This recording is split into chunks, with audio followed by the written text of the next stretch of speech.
Good evening, everyone, and welcome to Cocktails with Conductors. I'm Peter Wilson, the music director of the Richmond Philharmonic, and I'm joined here by my good friend and colleague, the assistant conductor of the Richmond Philharmonic, Will Patty. Good evening, Will. Hey, Peter. Good to see you again. Hello, everyone. Good evening. Nice to have you all here. We always like to take time during our show to thank some of our sponsors. Today, as always, it's the Virginia Museum of History and Culture for several years, the Virginia Department of Veteran Services for several years of support, Town Bank for 15 years of support, and Vogue Flowers with 30 years of support, over 30 years of support to the Richmond Philharmonic. Thank you so much for doing all of that. Tonight, if we're always, as always, trying to raise money, and if you feel inclined to donate, there's going to be a donate button. And you can also text RPO to 42828 to join a mailing list for event reminders and updates. How you doing, Peter? I'm doing great, Will. It's great to see you. So excited about tonight. This is a really big day in history, of course, April 12th. And I should tell everyone this is our episode 13. I can't believe we've already had 12 before this. This is just really amazing. We've got a really special guest tonight that I'm so excited to have with us. He's an amazing conductor that I got to work with at the Leonard Slatkin Institute in Washington, D.C., the National Conducting Institute. We were both in the final.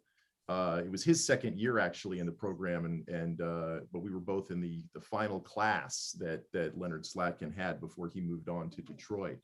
So this is he's the music director of both the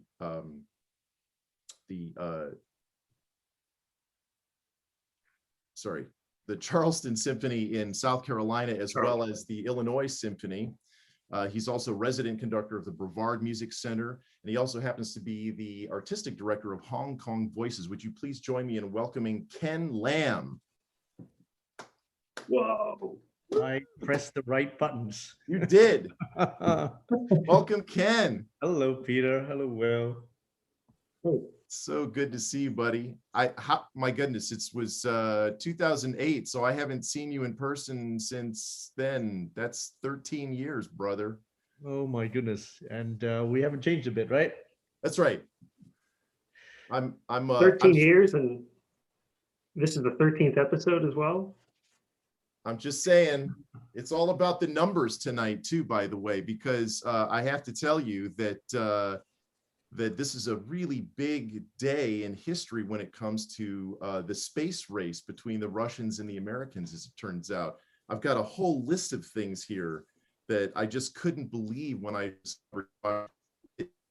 all came up. And I'm sure when you do programming for concerts, you look up various anniversaries, you look up birthdays for composers. You know, we do these kinds of things to kind of jog our memory about different things. And so for today, I decided to just type in, for giggles, April 12th, and all of these space things came up. For example, back in 1961, 60 years ago today, the very first man orbited the Earth, the Russian cosmonaut. I'm trying to remember his name, Yuri Gagarin. And as a result of that, essentially winning the space race to space with a human in space, they a national holiday today. So that's a big deal in 60 years, right? The next thing that I discovered was in 1981, the Space Shuttle program lifted off for the first time. So the Space Shuttle Columbia lifted off today, 40 years ago. And that pretty much blew me away. But then I started digging a little bit deeper, and I discovered that we had in 1971, 50 years ago, the Apollo 14 and Apollo 15 both went to the moon and safely returned. That's a huge deal, right? Especially after the big Apollo 13 fiasco, which of course ended up being, what did they call that? I think they categorized that as the most successful failure in the history of the NASA program. By the way, did you like my NASA? Yes, it's very nice. Here, I'm also I'm also, in honor of the Apollo program, I'm wearing my Apollo reading glasses today. You know, it's very doing my that's what retro that thing. is. That's my, Very nice. yeah, that was my way Yeah. of kind of easing into the fact that I'm now becoming blind on the close reading thing. So continuing with this, we've got the Soviet Mars 3 lander reached the surface of Mars, becoming the first spacecraft to land on Mars. That was also 50 years ago in 1971. This one was kind of funny. In 1991, oh, this is the amazing thing, right? Is that all of these things happened in years ending with the number 1, from 1961 to the present. It's blowing my mind. It's out of this world, in fact. Okay. So let's see. British astronomers announced that they had found what appeared to be an extrasolar planet in 1991. The first time they'd ever done that. And since then, I understand, I read that I think we've now discovered over 4,700 of these planets outside our solar system, which is pretty amazing. Of course, 2001, we could point to the Space Odyssey. That's always cool. But also if you remember the Russian space station Mir, in 2001, it was deorbited, landed in outside of Fiji in the South Pacific. But then this part was cool. The Soyuz TM-32 lifted off, carrying the first space tourist, American Dennis Tito, and he returned safely a week later. Let's see, 2011. I'm on a roll here. I'm almost done. We have the Space Shuttle Atlantis successfully landed at Kennedy Space Center, concluding the Space Shuttle program. So there you go, from 1981 to 2011, 30 years of amazing missions. There's, of course, a whole bunch of other stuff that I'll skip over. But of course, the big news this year in 2021 is that NASA launched the Mars mission, where the Perseverance and the Ingenuity both landed, and we've been enjoying all of the photos that have been coming back from there. So Ken, I can't thank you enough for joining us today. I know you don't drink yourself, but do you have a little tea that you were gonna make for yourself? I think maybe. Make that at the same time as you make your coffee. Okay. I will just end. That sounds good. Okay, so I'm gonna go ahead and we're gonna start with our drinks. Will, would you like to make your drink? Tell us about what I could make my, absolutely. But first, I think it's notable to mention that Dave Davis says hello, and that his dad worked on the Gemini and Apollo space shuttle missions and was an actual rocket scientist for 42 years. That's right. Oh my gosh, that's fantastic. Dave Davis, by the way, is our president, Ken, of the Richmond Philharmonic. So happy to have our president tuning in. He also happens to play some bass trombone on occasion. Oh my. Speaking of bass trombone, but not really, my drink is called the Galaxy Cocktail. And this is the cocktail that Peter brought to my attention. And I have to say, I was a little intimidated at first. I'm going to do this thing. It's taken me a few days of practice. My son, Simon, who is a year and a half old, cries when I turn on the blender. So I've had to be very careful about my practice sessions on the blender because he doesn't like it. I'm going to use a lot of ice, and I have to make 2 separate drinks in the blender. So it's going to take me a minute. Peter, I didn't know if perhaps I could maybe just get started with my drink, and maybe perhaps someone else could start explaining theirs, because mine takes kind of a long time. Well, I actually have 2 drinks. So how about if I do my first one while you're making yours, and we'll be set. I'm going to do that. Okay. So the first one, I couldn't decide between these 2 drinks, and I'll tell you why. Because the first one is called Space Race, which is, of course, perfect for this theme, with the Russians and the Americans back and forth every 10 years doing something crazy in space, okay? So, and then the other drink is called the Orbiter, which I thought was not only appropriate because of its name, but also because the main ingredient in the Orbiter is, ladies and gentlemen, none other than Tang. And if you don't know Tang, you just haven't lived. You certainly didn't live in the 70s if you don't know what Tang is. This was the drink of choice every morning when I went camping with my parents and my brother. So I was happy to have this back in my life, maybe. Anyway, it's in the next drink. So here we go. This is the Space Race. And I've got my mixing here, and let's see, we start with a 1/4 ounce of lemon juice. I have my freshly squeezed lemon juice right here. I'm gonna go with that. And then we have an 1.25 ounces of hazelnut liqueur, which is this beautiful bottle here, which is supposed to look like a monk. You like the little rope here we have going on? Okay, so hazelnut liqueur. And what did I say here? We've got 1.25 ounces.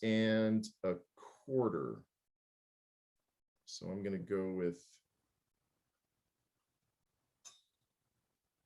1 ounce here, and we'll go with the 1/4 over here. There we go. So Ken, you're broadcasting from South Carolina? I am. I'm in Charleston, South Carolina. How's the weather down there? It's getting to be pretty nice. It's hot and humid. It's my kind of weather. And did you just give a concert there? No, my concert was in Illinois.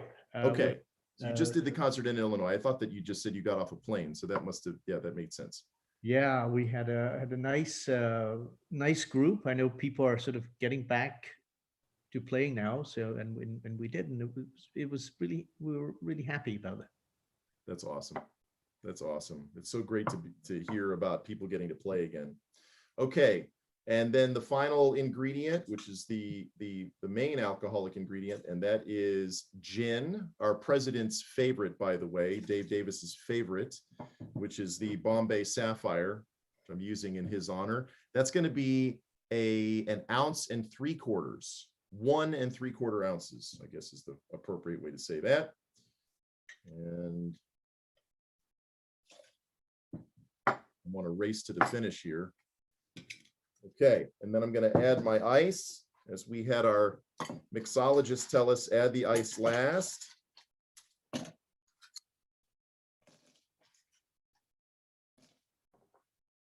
Okay, and now I'm going to shake this up, and it should automatically mute because it's so loud.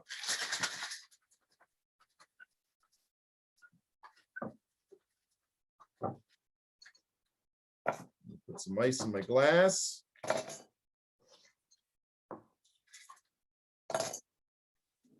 And then we will strain this here.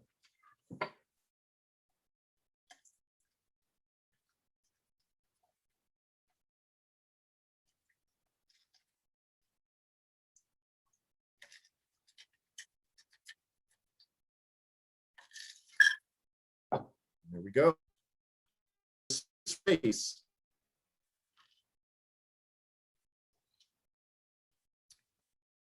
Wow, very nice. It's got a whole sweet and sour kick going on there with the hazelnut and the lemon. Love that. Okay.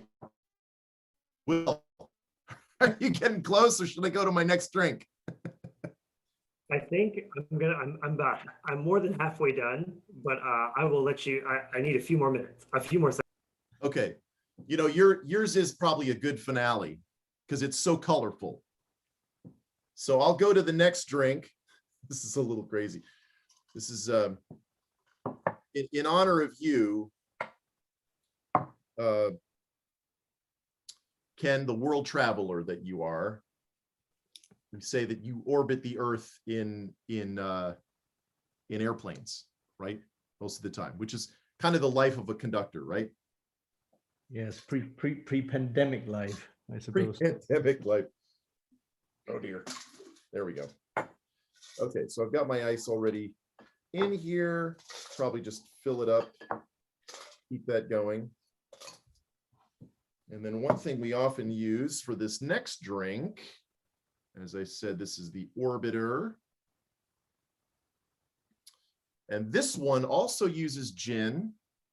It also uses chartreuse, which is a lovely, lovely liqueur. And it uses some of these bitters that we often get asked to put in drinks. So I'm going to put a dash, I should say, a dash of the bitters goes in first.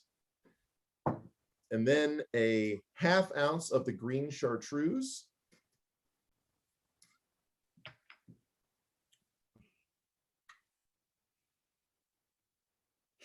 My jigger. And then the next thing I need is, oh, look at you go. I got to hurry, don't I? Because it's going to melt on you. Okay, so the next thing I'm going to put in here is the 1.5 ounces of the gin. This is for the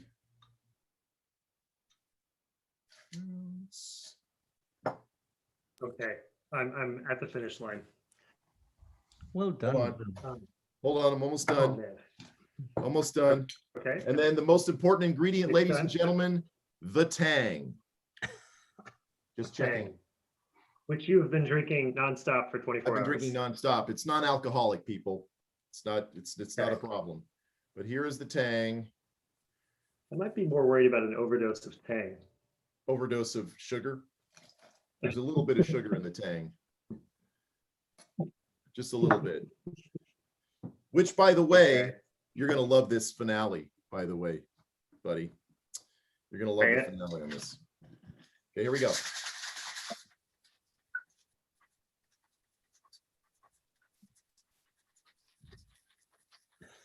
Fantastic. Supposed to shake it for 15 seconds. Strain into a chilled cocktail glass, which, by the way, so the tang, ladies and gentlemen, was brought on the Gemini flights by none other than Marine Colonel John Glenn. And so in honor of John Glenn, the first American in space, I brought my Marine Corps glass, which came from the Marine Corps birthday ball that John Glenn, when I met John Glenn, he was our guest of honor, 1998. Here it is, Amazing. in honor of John Glenn. Delicious. I'm serving it up tonight. You can do it either way, or you can put a big ball of ice in there. Yeah. But Oh, cheers like a planet. to Cheers. Colonel John Glenn. Okay. And That's does that mean, are you ready for me? that's different. Yes, go. You are on. I brother. have, what I've made is 2 slushies Two slushies. of different colors, basically 2 alcoholic slushies. And now I am supposed to combine them together into one glass, doing like a layering effect. I've studied this technique a little bit, and I think I know what to do. But in the end, it should look like a swirling galaxy. So I'm going to dump a little bit of one into one, and then sort of just layer as I go.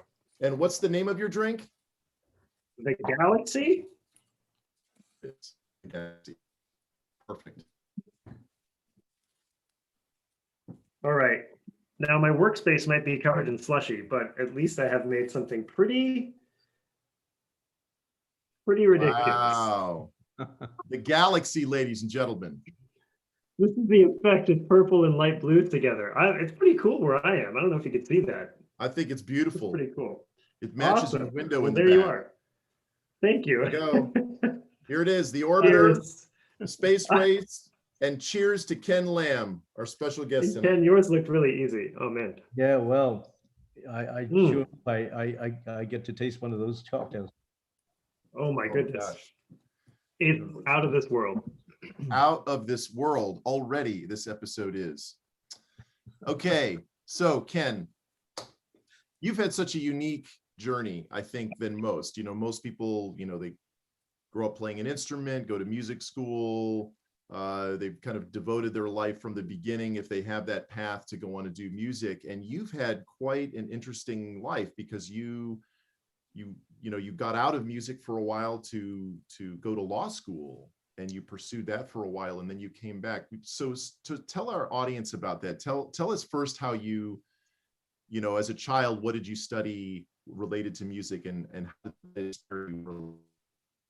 Yeah, well, let's see. You start at the beginning, right? I mean, I was a kid growing up in Hong Kong, and you know, when we grow up in Hong Kong, the thing to do is to play a musical instrument or two. I guess, you know, in the States you would do sports and so on. There's not a lot of space for sports in Hong Kong. You know, our basketball court was on top of a 16-story building. It's on the roof. Wow. And the soccer pitch is like triangular and small and stuff. So really people played instrument with the same competitive spirit as sports in this country. So I played violin and piano and got reasonably good, and then went to boarding school in England. But music was never a really serious thing, as in you're not going to do that for a living. You know, I know, well, I wouldn't say generalized, but very few Chinese parents, traditional Chinese parents, will say to their children, you know, yes, let's go and do music for a living. They think it's too hard, and they're probably right. You know, they're probably right about that. So I went to college and read economics, and then law, and went to law school and became an attorney in a big law firm in London, and that was the first my career until I was in my mid-30s. What was your specialty in law? Well, I was, oh gosh, I wouldn't want to bore you, but asset finance. So these are sort of tax-based. Okay, so you combined the economics element then to your law degree. Kind of, yeah. I was never, I wasn't a contentious lawyer, so I don't go to court and argue cases on behalf of people. Okay. It's transactional, sort of big corporates and that sort of thing. So working 24/7 for, 13, 14 years, and had enough, and then went back to school. That's how I came back to music. I went to Peabody, actually. Right. Yeah, so that was mid 2005. It's a couple of years before I met you. Okay. Yeah. So and at Peabody, you studied with Mr. Meyer. Mr. Meyer, Yeah. because he came out. I got to coach with him out in the Cabrillo Festival.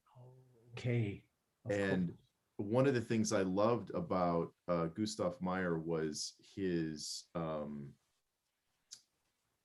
way he taught from your core, right? You know, he the conventional wisdom was always, if you want to be, a big volume, you get bigger here. If you want it outer, you go out and big and up and out.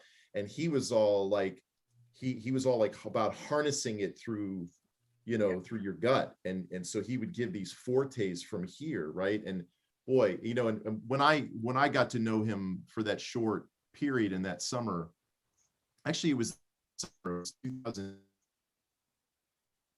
Latkin Institute was, I believe. Peter, I think we just lost you for a second there. Oh, am I back? You're back now. I think you were mentioning, Okay. you were about to mention the year that you went somewhere. Marin Alsop was also there, so they came together. This whole Baltimore connection, obviously, and it was fantastic. It's interesting because they both have very different approaches, I think, but they complement each other so well. But he was obviously much older at that time, and yet he could get on the podium and still, like the great masters, could still get so much by using so little, right? Well, I remember, I can't remember, all the classes, of course, that he gave, and we would go up to the podium and conduct the orchestra, and he would just sit there behind the viola section. And he would he generally is sort of fairly hands off. He lets you try things out, and only if something really didn't work, he will just give you a little tip. He never forces things on people. And that's one of these, he has the mildest manner. I was such a gentleman.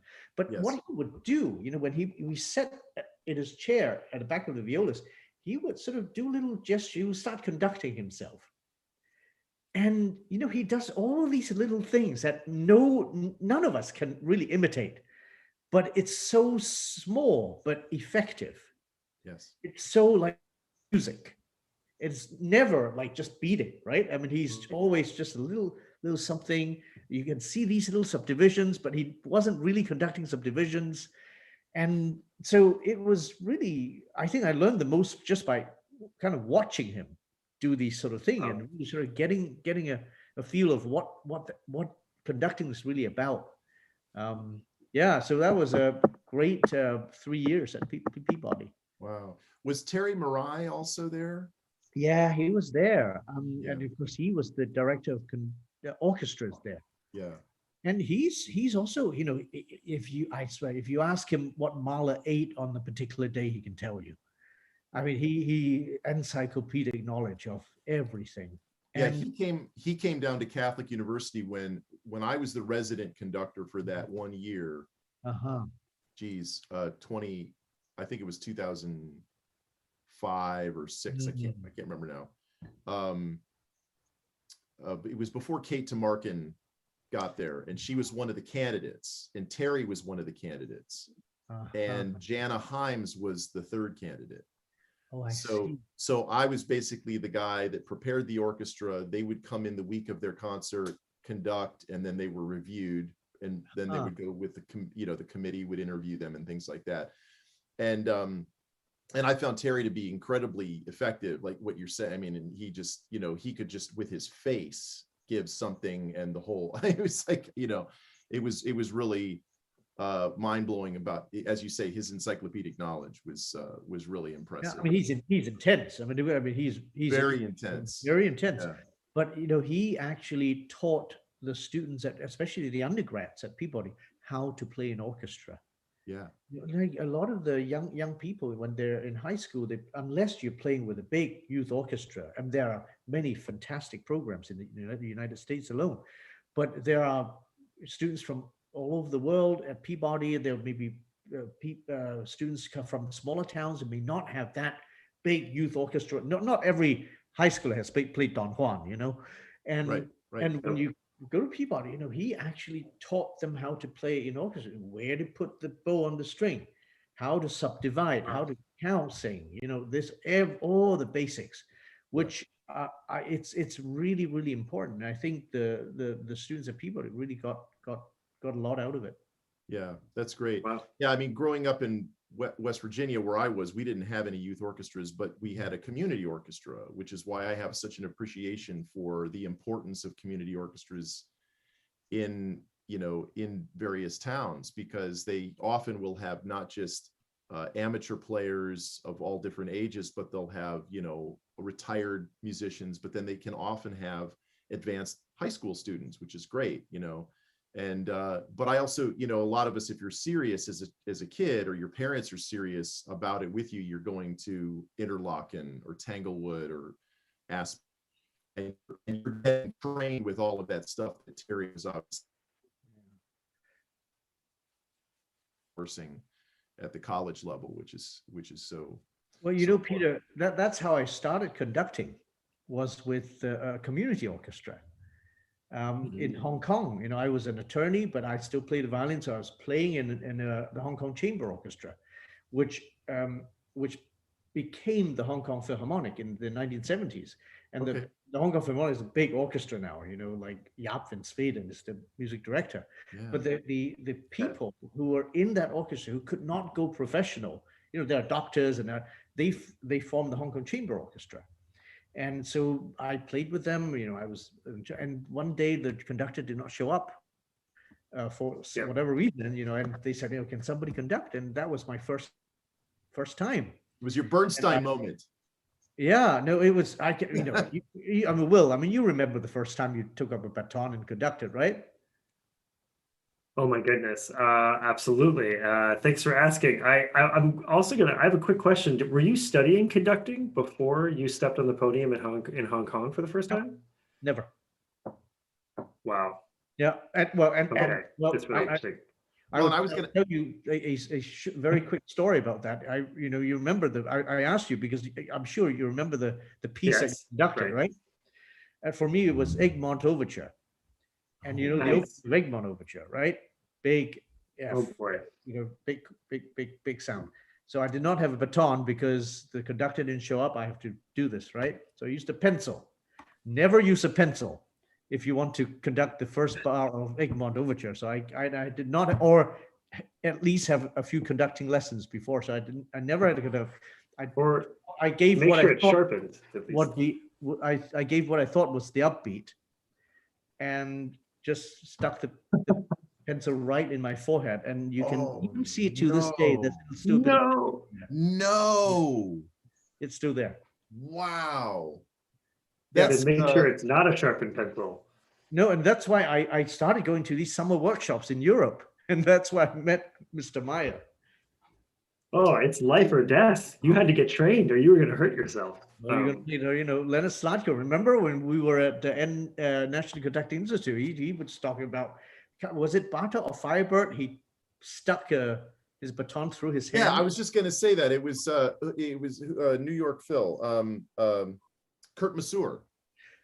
Right. Had this is why Kurt Masur never used batons for the last half of his career or whatever, is that he put a baton through his hand. That was the end of it for him. Yeah. Yeah. So, he's a big man. So Ken, when you were doing your law degree or practicing law, that was one of my questions, where you were still playing. Yeah. You were flying back to Hong Kong just to play and come back? No. So I played when I was in London, when I was training and working, I played in the London Lawyers Orchestra. Oh, awesome. You have, doctors' orchestras and lawyers' orchestras. Sure. Nobody can ever make the rehearsals because everyone's so busy. But we're lawyers, so we want to play Mahler. So we were doing Mahler 5. I was principal second violin. It was a string section of about 12 people. And we did it, And Wow. But then I transferred to Hong Kong with the same law firm. When I was in Hong Kong, I joined a couple of community choirs. I joined this orchestra and just started playing and I guess later on conducting. That's awesome. Well, Wow. Will conducts the VCU Medical Orchestra. Ah, Yeah, so Richmond is now home to, there's medical orchestras around this country. John Hopkins had one. I think Vladimir Landa was conducting them. I'm not quite sure. oh yes. Yes, but yeah, VCU started one 3 years ago, and I'm lucky to be the conductor of that one. And so, very interesting year with COVID and doctors dividing their attention and their efforts as well to keep it going. But when you mentioned the lawyers, I didn't think anything about it until you said time. No one had time to show up. Doctors and lawyers. Doctors. They have Yeah. a lot of them are very, very good instrumentalists. Oh yeah.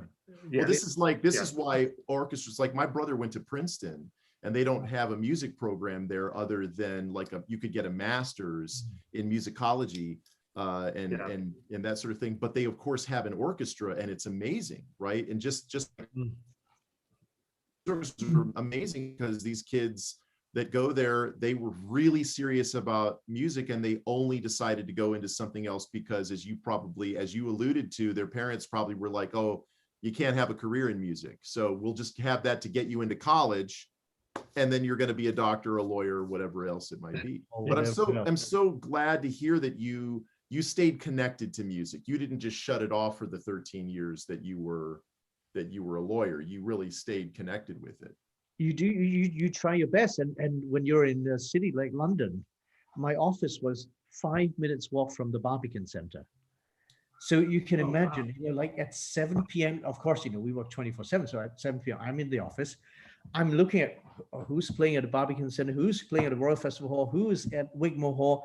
Shall I go to hear the Berlin Philharmonic or Anne-Sophie Mutter? It's that kind of, it's just incredible. Wow. Incredible. London is amazing. Yeah, we had week-long Hindemith festivals at the Barbican. I don't know that I would want that. A little Hindemith from time to time is good, but you just made me think, when I was at Northwestern, there was one of the pianists that was on the accompanying staff who would play all the recitals for the students. Amazing player. James Hausman was his name. He's in Oberlin now. But he would play for anybody except two things. He wouldn't play Hindemith, and he wouldn't play for saxophones. Which, Which is saying something at Northwestern, because that was a saxophone like with yeah. Henke there, and of course all the amazing saxophone, classical saxophone works that are out there. But he just was like, nope, not going to do it. Yeah, my friend did the Hindemith trombone concerto for his senior recital at VCU, and the accompanist Laura Candler White, who was there for many years, she said, "You don't understand what you're asking of me," because this. She said she actually came to the trombone studio department, our master class, and showed us the music, and it's 10-note chords for 2 pages, straight 8th note 10-note chords, all changing. And she's like, "You just so you know, when you stand up and applaud, you will also applaud for me at the end of this performance." As should be the case with most collaborative pianists. You should always True. acknowledge the pianist, usually Oh my first. goodness. I mean, all the piano and cello repertoire is all for piano and violin, or piano and cello, not the other way around. People call them the violin sonatas in Beethoven, for example, but you have to be very careful, because Beethoven, it's like the pianist is so important there. Okay, so talk about your talk about the pandemic and how you've had to manage this. This is such a difficult thing for obviously all musicians, but how has this impacted you with your two primary orchestras and your programming and all of this stuff? I would imagine, because I'm conducting 2 orchestras and they've both had different ideas of what they wanted to do in the pandemic. So I'm really curious as to how you've managed that. It's very interesting, isn't it? Because I remember this time last year, I think a lot of conductors got, well, it's when it's pre-pandemic times, everyone's so busy, right? So we never are in the same town together, right? And we very often, we just don't talk to each other very often. Like we were just talking about before we went on air, how we've kept up with our colleagues at the National Conducting Institute. But this time last year, I was actually, reconnecting with a lot of friends, because, they are also sitting at home, and they are wondering what is going on and what are we going to do with this pandemic. So we actually, got back in touch with them and talked to them, and it really is, I'm sure it's the same for you, Peter. It's each place has its own solution, but the solution really depended a lot on what regulations there are in place, right? What comfort level your audience is, economically what works and what doesn't work for the orchestra, and so what we've seen very big orchestras kind of shut down and furloughing musicians. The orchestras that I'm with are not, in that category. The Illinois Symphony is a per service orchestra, and I don't know what you found, but per service orchestras, the hardest thing is that the musicians are not getting the work. And we've had in a state like Illinois, where the restrictions are fairly robust, the halls are not letting you nowhere. You can't go in the church and perform. You just can't. And so for those orchestras, I think the hardest hit are the musicians, because they I was just telling you guys, like we had a concert on Sunday, and that's the first time many of the musicians have played in a year. And it was amazing. It was amazing. I mean, we had to be distant somewhat, but and you I'm sure you've conducted a show with distance players. It's very difficult. Yeah. You can't hear a thing. And it must have been so emotional too, right? I mean, everybody must have been just quite, and also for the audience too. People are just so wanting to come back to live performances.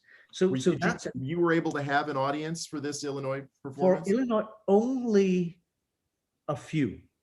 Only, like, we are not admitting general admissions, not selling tickets. But the church that we played in did allow a very small number as per the state guidelines. So we invited the people who helped make the concert happen. Yeah. And, everyone was just delighted. Now in Charleston, it's very different. Charleston is a different kind of state. Here they emphasize on personal responsibility. The city itself have some regulations. The state, I think, do have some regulations, but it's a little bit more not as stringent as Illinois. So we were able to have a full season in Charleston. Wow. A very much the orchestra is a little bit downsized because of the finance, the financial implications, but also the repertoire. For the stage to be distanced, we cannot have a Mahler orchestra or anything like that. But it's also dictated somewhat by economics, because in Charleston we have a core of 23 players. They're salaried. And so if we don't have concerts, if we don't have the subscriptions, that's not going to happen. Then people are going to get furloughed. Yeah. And we try very, very hard to, and because by the time the pandemic hit, we already launched the season. We already had subscription money coming in. So I'm sure, you probably run into the same situation, that a lot of subscribers will be happy to donate the money or move that to the following season. Yep. But we actually needed, because of our business model here, to have concerts. So we had a partnership with a hospital in Charleston. Everybody get tested before the first rehearsal. Good. And we made some adjustments to repertoire, and luckily it was Beethoven's anniversary. Right. So right. what we did 8 of the 9 symphonies. Holy cow. Yep. And the 9th will be done the following season. Oh, that's great. We're going to do the 9th. We were supposed to do the 9th with Richmond last May. Right. And so we bumped it to the fall because it was the Beethoven year. And then of course everything happened. And so we decided, this coming year here, this fall is the start of our 50th anniversary in Richmond. Wow. So they started in 1972. And so we thought the big gala concert should be the Beethoven 9 at the end of the year. So that's going to work out nicely. And we're going to, Will and I were just talking about programming on that final concert. We're probably going to do the Kevin Putz Millennium Canons, because Kevin Putz turns 50. He was born in 1972.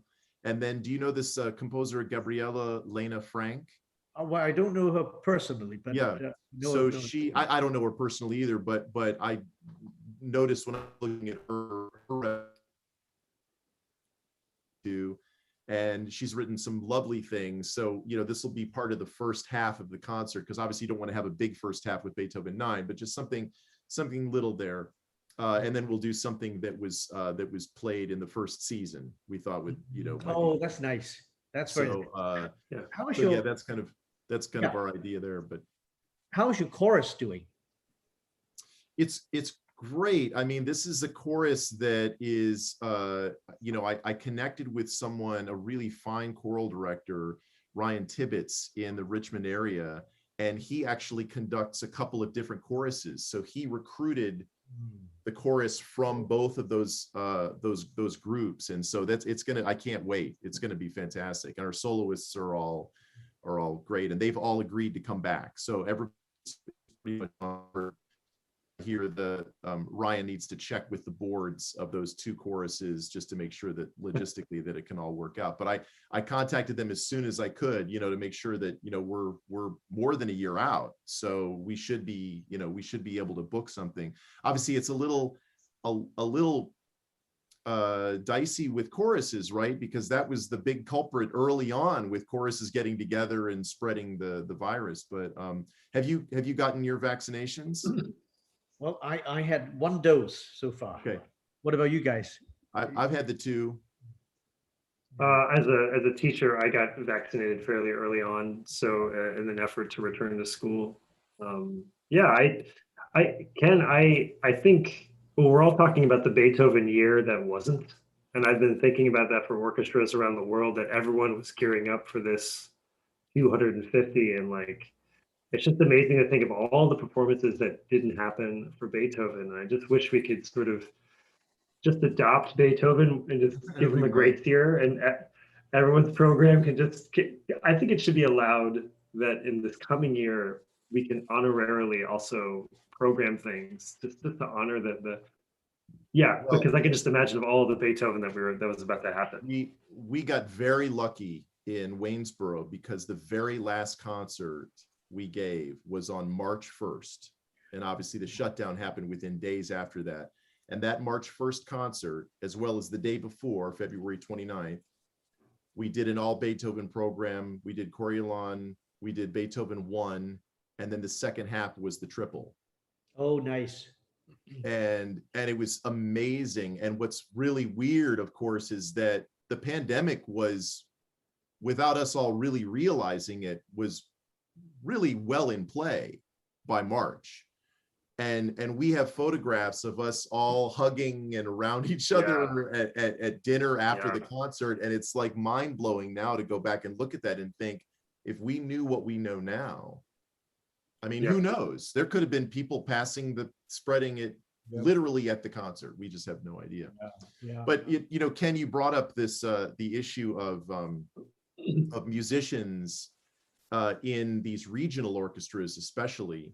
And it made me think of my 30 years in Washington, D.C., which is a community, a very, very large community of literally dozens of music ensembles that many musicians in town rely entirely on that freelance career. They may teach a little bit, but I can think of, you know, you've got the Maryland Symphony, you've got the Annapolis Symphony, you've got the Alexandria Symphony, Fairfax Symphony, the National Philharmonic.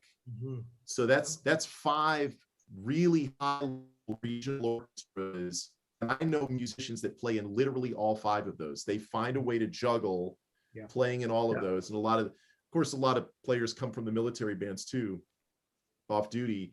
And then of course you have the NSO. So like you said, the NSO was furloughed, right? And then they tried to do like half pay, and they were trying to manage all of that, which was really excruciating to watch.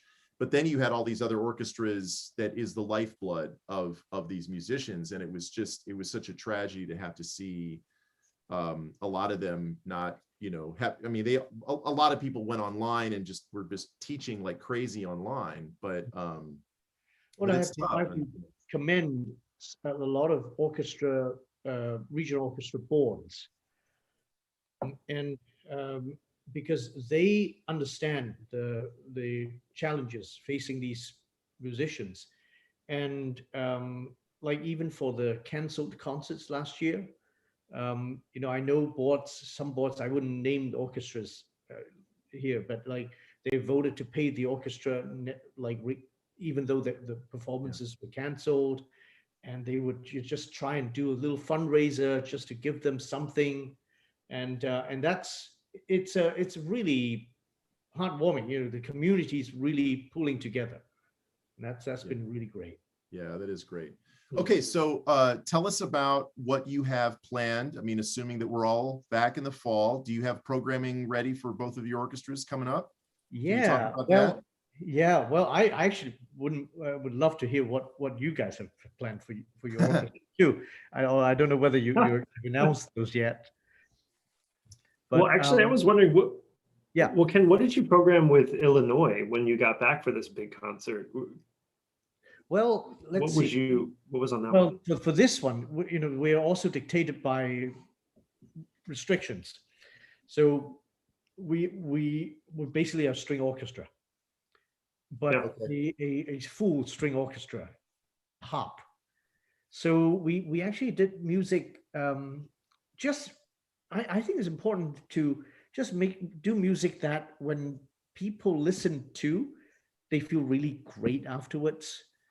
because one of the things that we worry about, people not coming to in-person concerts for a year, are people going to make that a habit of not coming back? You always wonder when you get back to normal or so-called normal, how do you encourage people going back? So the coming season, I'm sure you guys have thought about this too. I'm going to make sure that people who come back they're going to have a really good time. Yeah.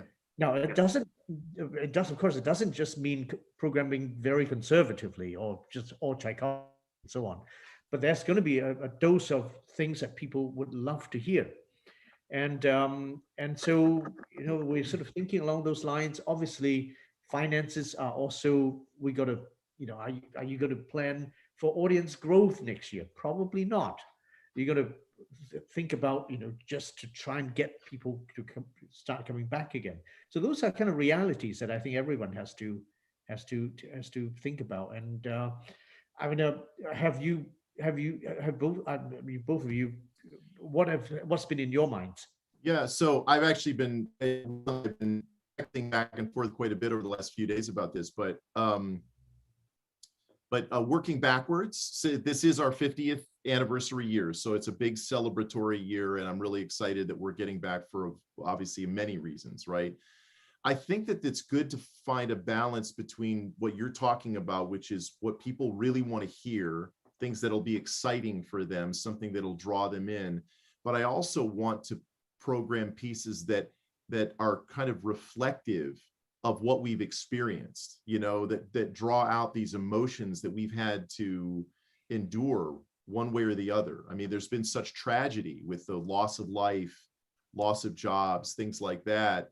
And I feel like music really has the ability to heal and to draw on those emotions too. So we've got the Beethoven 9 concert, and I talked about some of the other things that we'll put on that. The concert before that in March, we're going to reboot a concert that we had canceled from last year, which was an Italian themed concert that had a mixture of film music, a lot of Nino Rota, like The Godfather, but also the bass divertimento. I don't know if you know that, this for solo bass, it's a really great piece.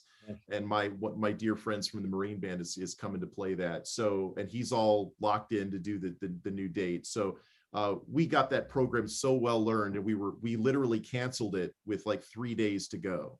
So it was a very tough decision because half the orchestra still wanted to play it. Right. But really happy we'll do that.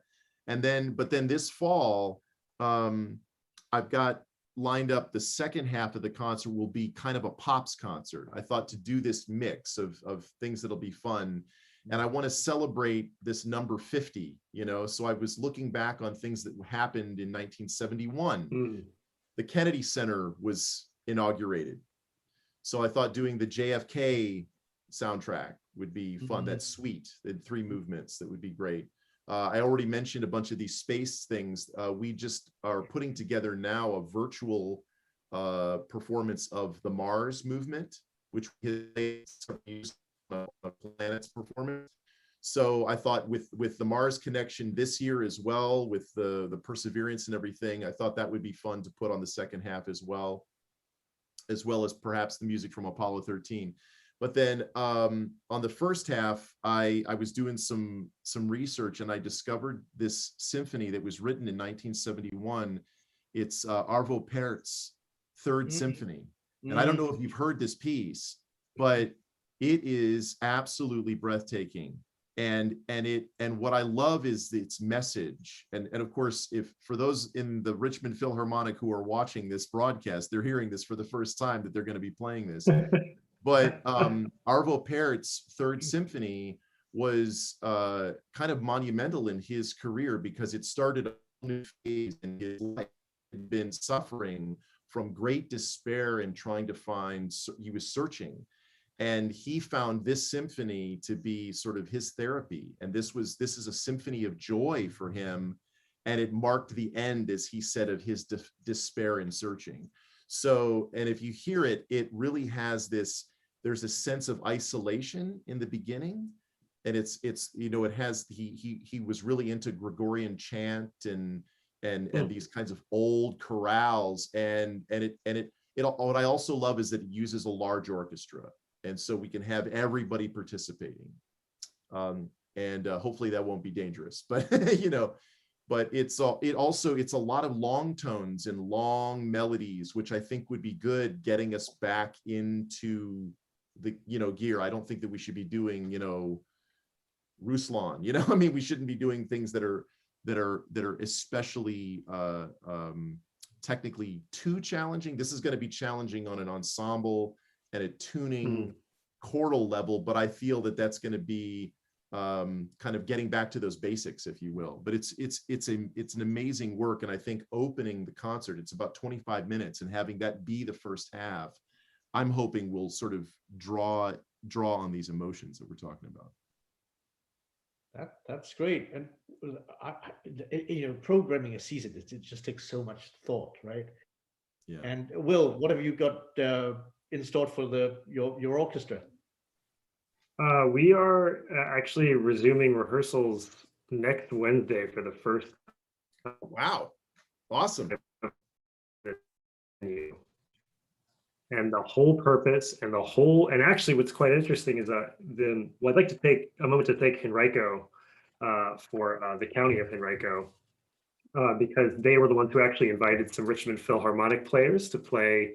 A string quartet came and actually played at one of the inoculation sites in Richmond, which was really amazing. And a journalist from the Richmond Times-Dispatch wrote an article about that. And he got wind of this rehearsal that the Medical Symphony is going to try and hold. And he's going to write an article on that too, and kind of bring to light some of the burgeoning, classical music scene that's starting to happen again in this area. And we're pulling together pieces so a couple of old ones that we're familiar with, and some new ones that we're interested in performing in a few months. But mainly, for me, it's just something that we're all comfortable with, and just things that especially because the players in mind, we have a pretty wide range of skills, and so we're trying to find music that we're going to feel successful with. And but I'm still, Ken, you've done it. I haven't had a big rehearsal yet with a big group, and for me, I'm anticipating a lot of feelings, a lot of very big feelings when I'm in front of a group of people looking at me for the first time in over a year. I conducted Beethoven 5 last March, around the same week that everything shut down. And leaving the concert hall that evening, thought to myself, what is this? Where are we going to go from here? And this is the last time I've been in front of a big group. Yeah. So I'm even emotional talking about it now. It's such a big moment. So yeah, it really is. I mean, I think if you, obviously people are just wanting to be together and play music together. yeah. The difficulty is that with these professionals, nobody wants to sound bad, and the problem with playing distanced is that I can't conduct the normal way that because the winds are way back, and they can't rely on their ears. They actually have to watch, and they're going to be like brass players, like you give me the beat and I'll judge where to come in, and strings also, you look at a section, people sitting at the back, they can't hear the concertmaster. So their instinct is actually to play softer. But that makes it worse, because then the section has no sound, and then the basses can't hear the first violins. Wow. And so nobody is really allowed to do, well, that's if you have a big hall, because that's, like if you are doing live streaming with the cameras in a small room, no problem. Then sound doesn't go all the way back and back. But it's very, so I always tell them, like, keep our sense of humor. It's really nice to be back. We get it. I may look like a robot every now and then because I have to give like all these cues to people, so they can actually come in on time. It's a learning process. But in Charleston, we've had this coming week as our last Masterworks of the season. Amazing. And we're going to have a guest soloist for the first time this season. Our concertmaster played a very nice Saint-Saëns violin concerto earlier, but we're going to do Emperor Concerto and Beethoven 5. Wow. And we're going to make it work. And I think the orchestra now, we sort of know what the issues are playing. And yeah, so it's exciting, no doubt. Are you playing distant Yep. in South Carolina also? Okay. Oh, absolutely. We're taking a lot of precautions. Everyone's tested, but the strings are 6 feet, the winds are even more. Because there are players who not everyone is think they're indestructible. Yeah. And so we want to make sure that everyone's comfortable. But it's been also, I mean, how else can you justify a season with just Beethoven symphonies for a regional orchestra, right? If you're a major orchestra, you're doing your 30 weeks of subscription concerts, you can do a Beethoven festival. So this has been, for me, personally, it's been amazing for the players too, because they actually get to play everything, in one go. Let's hope it will never happen again. Yeah. Yeah, that too. Ken Lamb, it's so fantastic to Wow. see you. I mean, we have to get together soon now that I we know. hopefully can. And I hope we really can get together, not just through Zoom, but can see you in person sometime in the next year. It would be just great to catch up with you. But thank you for being our guest on our episode 13 here of Cocktails with Conductors. Will, it's great to see you as well. And I wish you both great success with these orchestras. And we can't wait to get back in the concert hall as well. So thank you so much. And we'll see everybody in 2 weeks. We've got a very special guest coming there. We have Victor Yampolsky coming as our special guest on Conductors. Good night, everybody. Good night.